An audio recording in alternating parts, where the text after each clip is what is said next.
still embarrassing now? We've probably all seen this Vogue article by now that dives into modern dating and our habit of self-censoring for the fear of being cringe. This year has extended beyond dating, shaping how we present ourselves online and in real life, from curated nonchalant personas to ironic outfits. While the Vogue piece is still relevant, it also signals a full circle moment, prompting us to question our sensitivity to being perceived. Today, I want to talk about how this fear of cringe shaped us, how we're moving beyond it, and why dressing unfashionable is actually the most fashionable thing you can wear right now.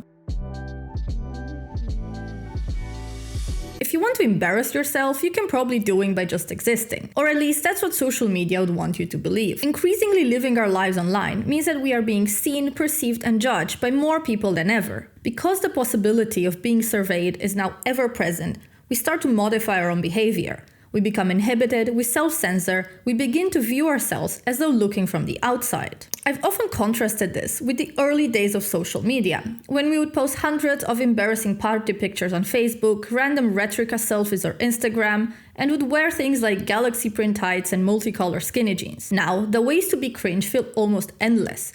Posting too much, dressing out of trend, trying too hard, or simply just existing. But what's the only way to avoid being cringe?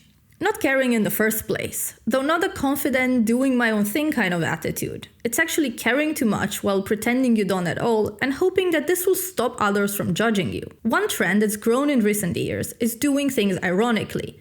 Not for enjoyment, but for the plot or as an out-of-character experience. In trying to dodge judgment, we strip our actions of depth, meaning, and genuine enjoyment. Everyone wants to be wanted, but no one wants to actually want. Because caring too much about anything is seen as weak and deeply uncool. We see this when it comes to individuality, as well to social and dating life. It was weird to see that since Sex and the City saw a new surge in popularity, the main discourse is that Carrie is embarrassing. For caring too much about Mr. Big, for doing too much, like turning up at his house with themed surprises, and even some of our iconic outfits are being reframed as try-hard or cringe. Meanwhile, modern dating advice for women focuses on decentering men or becoming a man-eater, a fantasy popularized by creators like Shira Sivan or the Wizard Liz, whose baddie aesthetic embodies this curated nonchalance.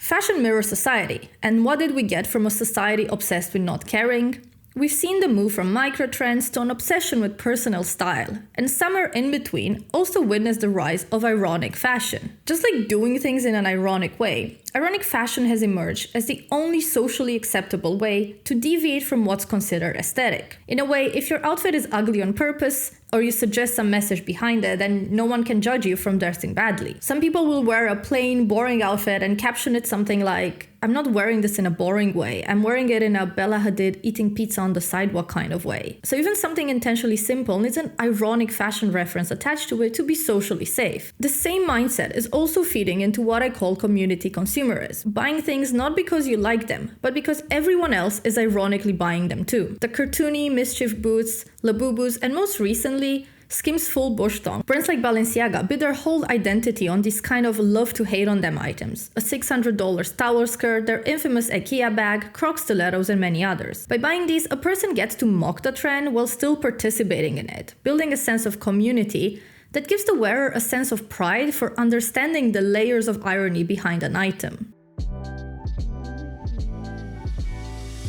But once everything becomes a joke, the joke stops meaning anything, and we've somehow ended up surrounded by so many trends that mock themselves so much that we've circled back into some sort of sincerity. This is also where this nonchalance epidemic starts to fail. The reaction to that Vogue piece made people realize just how many parts of our lives we've muted for fear of being cringe, and we get a full circle moment in which we slowly rebuild tolerance for things that aren't aesthetically on trend. When Chloe Mal, who was appointed head of editorial content at Vogue, and Anna Wintour's successor, was spotted at Fashion Weeks this season, a lot of people online criticized her looks. But just as many people were quick to point out that often people who know most about fashion are not the ones jumping on every trend every season. On the opposite end of the spectrum, we have someone like Julia Fox, who often wears maximalist and what some would say ugly outfits. Unlike the ironic wear, she often uses fashion as a performance to express and provoke, but ends up in the same place as Chloe Mal, representing a kind of fashion that sits outside of algorithmic trends. This approach ties into the broader broader shift from microtrends to what I called a vibe, a more ambiguous, personal way of dressing that isn't always dictated by TikTok trend cycles. Alongside this, we've seen the rise of a fashionably frumpy aesthetic. Items like mid-length skirts, layer textures, and items that feel worn in but curated, like Prada's Spring-Summer 2026 collection. These looks focus on clothing that works in real life while still leaving room for experimentation that doesn't have to be cringe or ironic.